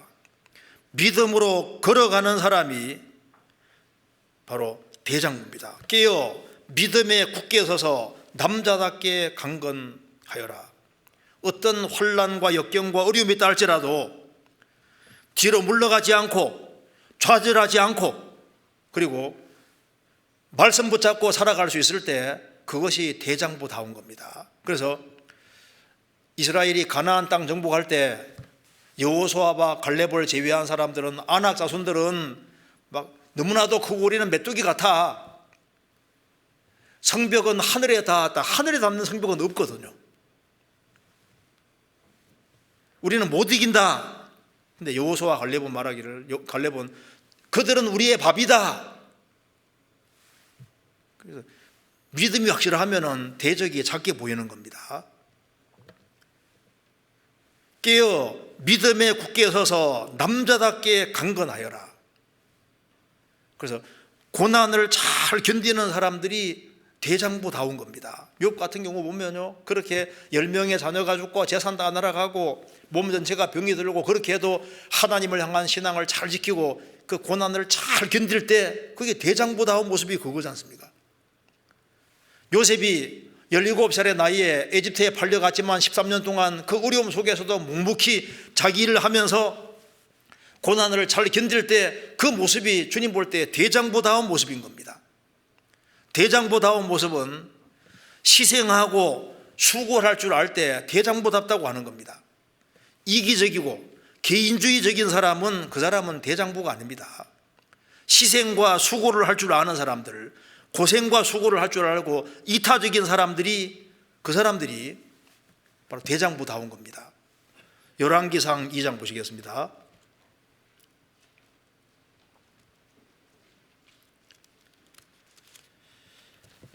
여기에 보면은 열왕기상 2장에 2절, 내가 이제 세상 모든 사람의 가는 길로 가게 되었노니 너는 대장부가 되고, 이렇게 안 되어 있습니다. 너는 심서 대장부가 되라. 대장부답게 되기 위해서는 노력이 필요할 것을 말씀하는 겁니다. 이 세상을 살아가는 데 있어서 남자답게 강건하게 주님이 맡기신 일을 잘 감당하고 서기 위해서는, 우리가 주변 사람들을 주님 품으로 인도하기 위해서는 담대한 마음이 필요하기 때문에 너는 심서 대장부가 되라. 계속적으로 준비를 해야 되는 겁니다. 그래서 내 하나님, 3절에 내 하나님 여호와의 명을 지켜 그 길로 행하여 말씀대로 살라고 하면은 방해 세력이 얼마나 많아요. 그렇기 때문에 심서 대장부가 되라고 얘기했습니다. 그런데 솔로몬은 다윗이 이렇게 간곡히 유언을 남겼음에도 불구하고 시간이 지나가면서 마음이 흐트러졌습니다. 하나님은 말을 많이 두지 말아야 했는데 말을 많이 두고, 아내를 많이 두지 말아야 했는데 아내 많이 두고, 은금 쌓지 말아야 했는데 은금을 많이 쌓고, 나중에 우상숭배까지 하잖아요. 다윗은 대장부가 되되 심서 끝까지 대장부로 살다가 주님 앞에 서야 될 것을 얘기했습니다. 그런데 대장부가 되는 것 중에서 가장 중요한 것이 구령, 영혼을 건지는데 힘쓰고 수고하는 것이야말로 정말 대장부다운 모습인 겁니다. 지금 지구상에 지옥 가는 사람이 얼마나 많이 있는데, 그 사람들, 지옥 갈 영혼을 사람이 떠내려가는데 용감하게 뛰어들어서 건지면은, 그런 죽어가는 사람 건지는 그것만큼 대장부다운 모습이 없잖아요. 지옥으로 무수히 많이 달려가고 있는데 그 사람들을 건지기 위해서 최선으로 노력하는 사람, 그 사람이야말로 정말 대장부다운 모습인 겁니다. 성경 잠언 24장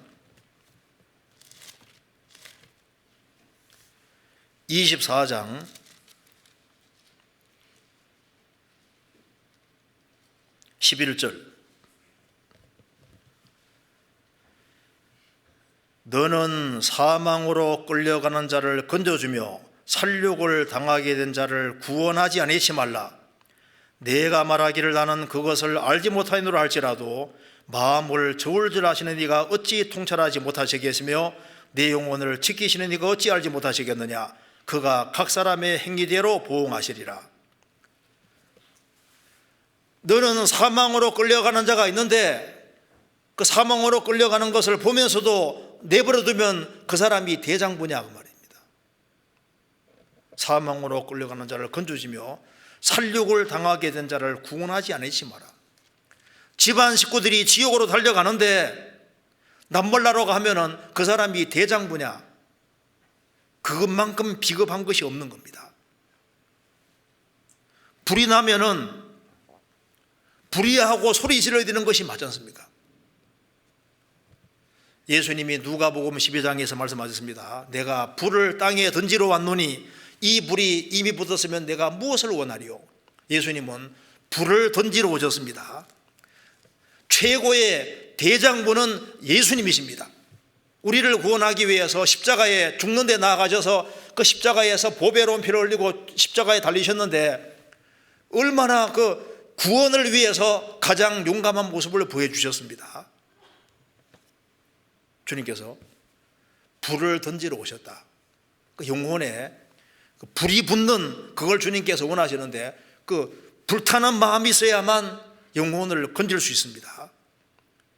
심서 대장부가 되라. 성경에 요아스 왕이 나옵니다. 그 열왕기 하 13장에 나와 있는데 요아스 왕은 우리가 잘 아는 대로 그 엘리사가 이제 죽을 병이 걸렸습니다. 그 엘리사가 그래도 이스라엘 지켜줬는데 이제 엘리사가 죽으면 어떡하냐 그 말입니다. 그 왕이 눈물을 흘리고 있습니다. 이제 아람이 자꾸 쳐들어오는데 어떻게 할 건지 걱정이 많은 겁니다. 그래서 엘리사나 말합니다.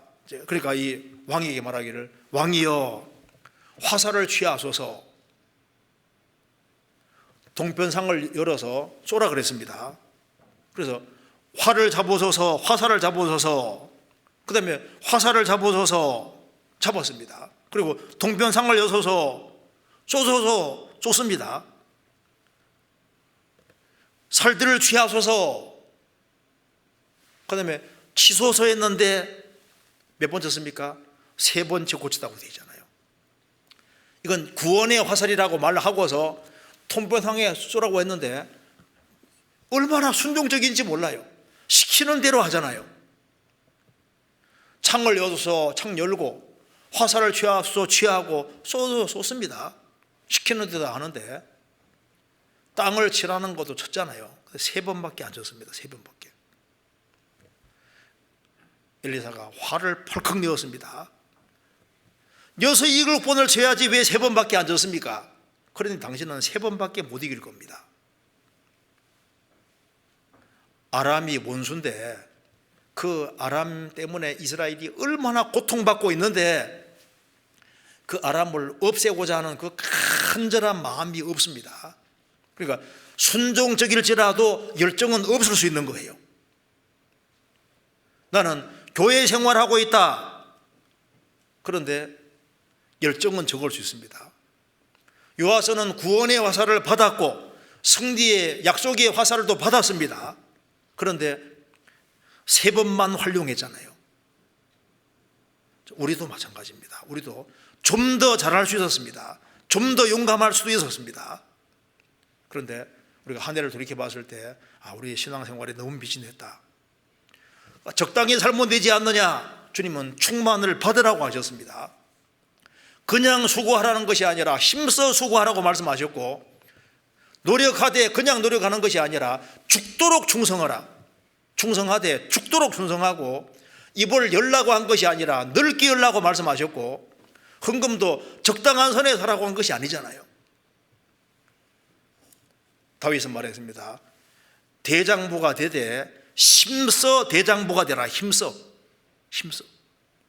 것이 필요합니다. 이 세상에 대장부들이 많이 있었기 때문에 지금까지 복음이 전해지게 됐습니다. 그 옛날에 4세기경에 영국의 한 귀족의 아들이었던 페트리카가 아일랜드 사람이 쳐들어와서 포로로 잡혀갑니다. 그래서 거기에서 포로로서 이제 노예로 있으면서 양천일을 하다가 기적적으로 탈출합니다. 그렇게 해서 그가 아일랜드에서 그렇게 고생했는데 그 아일랜드에서 이제 영국에 돌아와서 신앙이 점점 커지면서 아일랜드 사람이 너무 불쌍한 거예요. 아일랜드 사람들은 사람을 잡으면은 목을 자르지 아니하면은 영혼이 자기를 괴롭힌다 생각하기 때문에 적을 잡으면 항상 목을 잘라버렸거든요.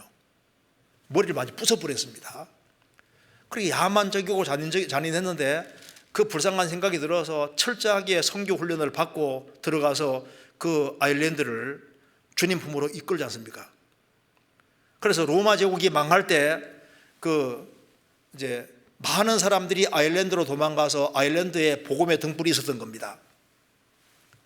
그리고 이제 거기에서 아일랜드에서 나중에 7세기, 8세기 되면은 거기서 이제 콜룸바라는 사람이 스코틀랜드 쪽을 전도할 때 12명의 사람이 같이 가서 거기에서 도착하자마자 배를 불질러 버리잖아요. 우리는 여기를 복음화 시키지 아니하면은 우리는 못 들어간다. 퇴로를 완전 잘라버렸습니다. 그래서 그쪽을 주님 품으로 이끕니다. 그런 행동이 다 대장부 같은 행동인 거예요. 요한웨슬레는 세계는 나의 교구다. 그 대장부 같은 모습. 그리고 평생 복음 위에 살았습니다. 루터는 그런 대장부였습니다. 그런 신부로 있다가 구원받고 주님 편에 속해서 한 유럽의 한 절반 정도를 개신교도로 만듭니다. D.L. 무디, 스펄전 이런 모든 사람들이 하나같이 바로 대장부 같은 그런 모습이었습니다. 그런데 C.T. 스터드라는 사람 쓴 책 중에 초콜릿 군병이라는 책이 있잖아요. 성경에 나와 있는 인물들은 하나같이 영웅 같은 모습이고 대장부 같은 모습이고 당당한 모습인데 지금은 많은 크리스찬들이 초콜릿 군병처럼 해만 뜨면 쓰러지는 그런 맥없이 살고 있다 그 말입니다. 우리가 새해에 지금 주님 앞에 갈 날이 많지 않아 조금밖에 남지 않았습니다. 그래서 우리가 새해에 힘써 대장부가 되라 그 말씀대로 대장부가 되되 더 힘써서 정말 아주 힘찬 대장부가 되지 않으면 안 되겠습니다. 그리고 인생을 잘못 살았을지라도 지금부터라도 아주 바짝 잘 살면은 우리의 신앙의 가치가 훨씬 커질 수 있습니다. 한 군데만 더 보시겠습니다.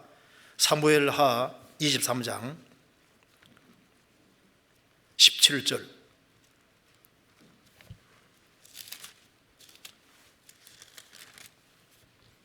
17절 가로되 여호와여 내가 결단코 이런 일을 하지 아니하니이다. 이는 생명을 돌아보지 아니하고 갔던 사람들의 피니이다 하고 마시기를 즐기 아니하리라. 새 용사가 이런 일을 행하였더라. 다윗은 양치는 사람으로서 그 베들레헴의 우물물을 자주 마셨었는데 블레 사람이 그걸 차지하고 있습니다. 그래서 이제 푸념조로 말했습니다. 베들레헴의 물을 누가 나를 주워 먹게 할꼬. 그 말을 들은 거예요, 새 용사가. 그래서 목숨 무릅쓰고 가서 물을 한 바가지 퍼가지고 가져왔습니다. 다윗이 보니까 잘못했으면 새 용사를 죽일 뻔했습니다. 그래서 그걸 하나님께 부어드리면서 말합니다. 하나님, 내가 잘못했으면 새 용사를 죽일 뻔했습니다. 그래서 하나님, 이것은 물이 아니고 피입니다. 한 바가지 물이지만은 목숨 걸면은 그것이 피만큼 피다. 어마어마한 가치를 가질 수 있습니다. 과부가 두 렙돈 냈지만은 두 렙돈이 거기에 하나님을 향한 믿음과 사랑과 모든 것이 들어있으면은 이게 과부 두 렙돈은 1,000원도 안 되는 돈인데 이게 가치가 아주 어마어마한 가치가 될 수 있습니다. 똑같이 신앙생활을 해도 그게 마음과 정성, 확실한 신앙, 주님을 향한 사랑이 들어갔으면 하루가 엄청난 더 큰 가치를 발휘할 수 있습니다. 짧은 시간이지만은 그게 엄청난 많은 가치를 더할 수가 있습니다. 그래서 우리가 지금까지 신앙생활 잘못했다 할지라도 지금부터라도 마음을 다잡고 그동안 못 살았던 걸 제대로 살다가 우리가 주님 앞에 서야 될 겁니다. 한 해를 되돌아보면은 정말 주님께 감사한 것이 많습니다. 지금까지 주님이 많이 도와주셨고 또 주님 오시는 그날까지 우리 교회를 주님 도와주시고 또 우리 각 구원받은 식구들을 다 도와주시라고 생각을 합니다. 그래서 항상 주님께 감사하는 마음을 가지고 동일하게 구원받은 사람으로서 나머지 생에 주님의 복음과 영광을 위해 살아야 되겠다, 그런 마음을 정말 갖게 됩니다.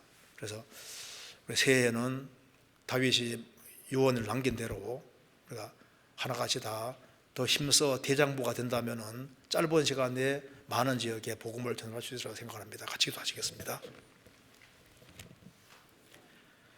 자비로우신 우리 아버지 하나님, 저희들을 주의 보배로운 피로 구원해 주신 이 크신 놀라운 은혜와 사랑을 인하여 감사드립니다. 이번 수양에 참석하는 모든 분들 주님이 일일이 함께해 주시고 영육 간에 도와주시고 가정마다 함께해 주시고 도와주옵소서. 주님의 역사를 능력으로 이룰 수 있도록 도와주시고 새 담대한 마음으로 생을 살 수 있도록 역사해 주옵소서. 주 예수 그리스도 이름으로 감사하며 기도하옵나이다. 아멘. 우리 찬송